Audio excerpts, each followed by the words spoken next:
Hello, friends, and welcome to Sleep Tight Stories.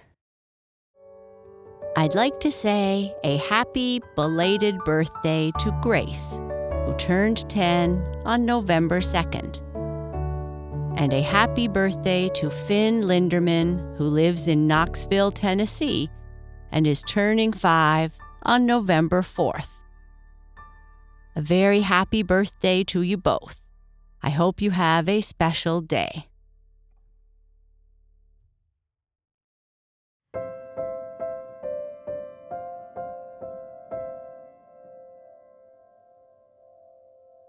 This story is about sharing and kindness. The baker man has come to town and all the children are excited.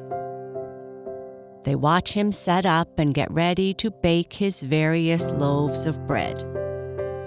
They crowd around and talk about which loaf they want to buy. The biggest boy says he wants to buy the biggest loaf all for himself. The tiniest girl is looking at a wee loaf that she will share. While the bread is baking, the children run home to look for money to buy the loaves they want. When they return and buy their bread, some of them are surprised by how it tastes.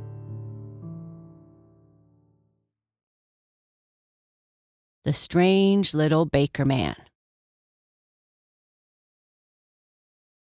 All the children were glad when the little baker came to town and hung the sign above his curious little brown shop. Thanksgiving loaves to sell. Each child ran to tell the news to another child, until soon the streets echoed with the sound of many running feet, and the clear November air was full of the sound of happy laughter, as a crowd of little children squeezed as near as they dared to the little baker's shop, while the boldest crept so close that they could feel the heat from the big brick oven and see the gleaming rows of baker's pans.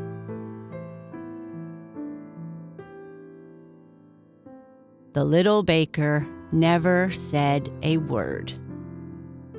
He washed his hands at the windmill waterspout and dried them, waving them in the crisp air. Then he unfolded a long, spotless table, and setting it up before his shop door, he began to mold the loaves, while the curious children grew nearer and nearer to watch him. He molded big, long loaves and tiny round loaves, wee loaves filled with currants, square loaves with unusual markings on them, fat loaves and flat loaves, and loaves in shapes such as the children had never seen before. And always as he molded, he sang a soft tune to these words: "Buy my loaves of brown and white, molded for the child's delight. Who forgets another's need, eats unthankful and in greed. But the child who breaks his bread with another, love has fed." By and by, the children began to whisper to each other. "I shall buy that very biggest loaf," said the biggest boy. "Mother lets me buy what I wish. I shall eat it alone, which is fair if I pay for it." "Oh," said the tiniest little girl, "that would be greedy. You could never eat such a big loaf alone."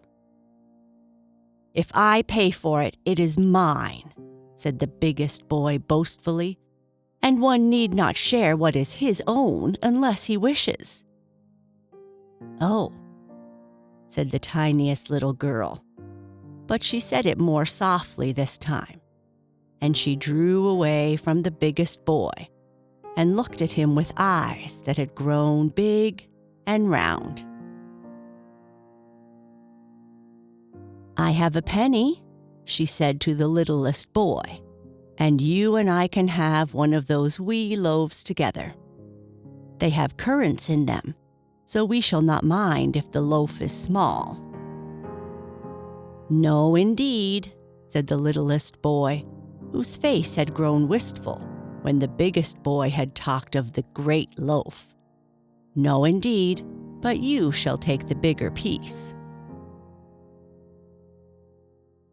Then the baker man raked out the bright coals from the great oven into an iron basket, and he put in the loaves, every one, while the children crowded closer with eager faces. When the last loaf was in, he shut the oven door with a clang, so loud and merry that the children broke into a shout of laughter. Then the strange little baker man came and stood in his tent door, and he was smiling, and he sang again a merry little tune to these words: "Clang, clang, my oven floor, my loaves will bake as oft before, as you may play where shines the sun, until each loaf is brown and done." Then away ran the children, laughing and looking at the door of the shop where the strange little baker stood, and where the raked-out coals, bursting at times, cast long red lights against the brown wall. And as they ran, they sang together the strange little baker's merry song: "Clang, clang, my oven floor, the loaves will bake as oft before." Then some played hide and seek among the sheaves of uncollected corn, and some ran gleefully through the heaped-up leaves of russet and gold, for joy to hear them rustling. But some, eager, returned home for pennies to buy a loaf when the strange little baker should call: "The loaves are ready, white and brown, for every little child in town. Come buy Thanksgiving loaves to eat, but only love can make them sweet."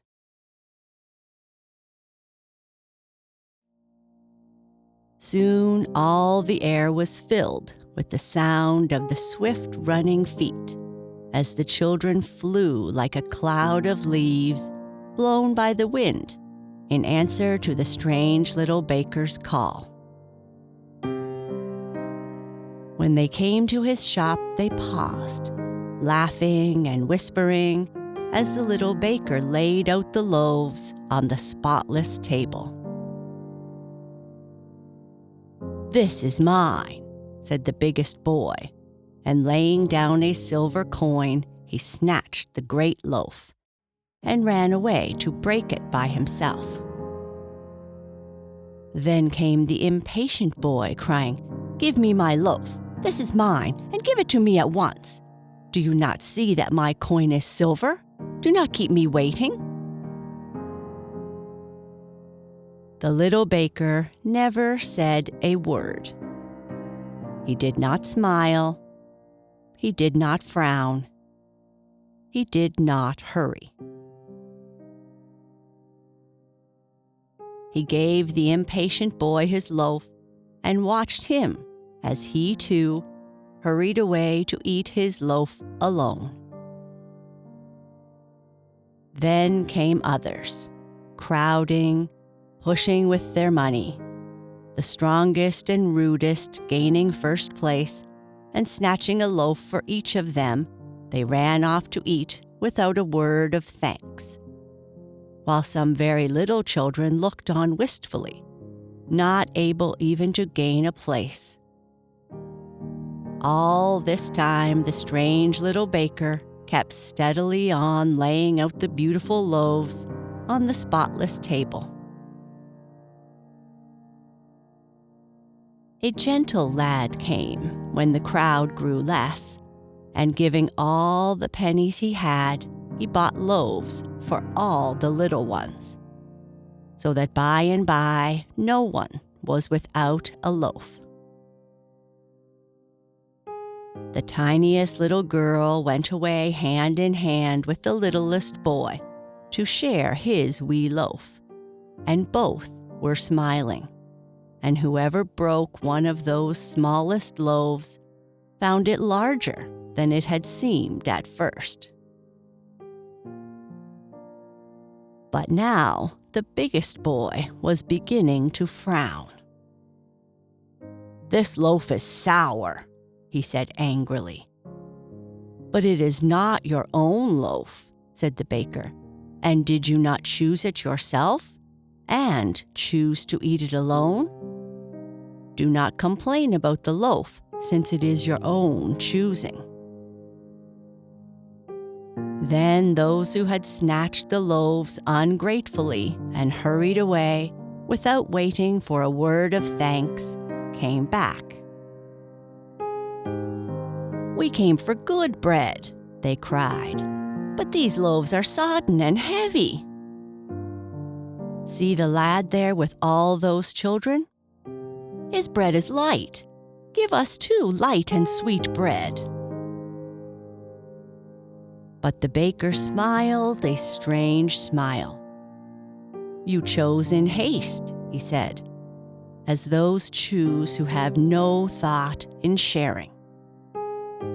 I cannot change your loaves.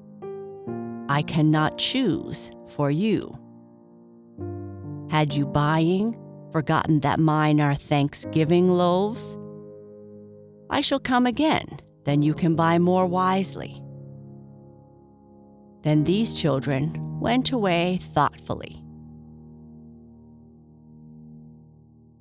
But the very little children and the gentle lad sat eating their bread with joyous laughter, and each tiny loaf was broken into many pieces as they shared with each other. And to them, the bread was as fine as cake and as sweet as honey.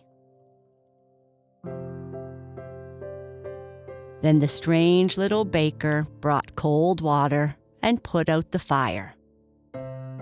He folded his spotless table and took down the boards of his little brown shop, packed all into his wagon, and drove away singing a quaint tune. Soft winds rustled the corn and swept the boughs together with a musical chuckling.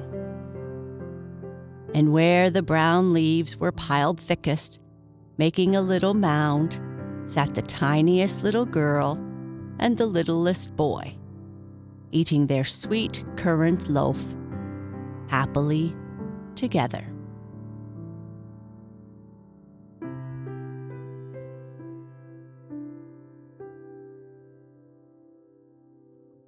And that is the end of this story.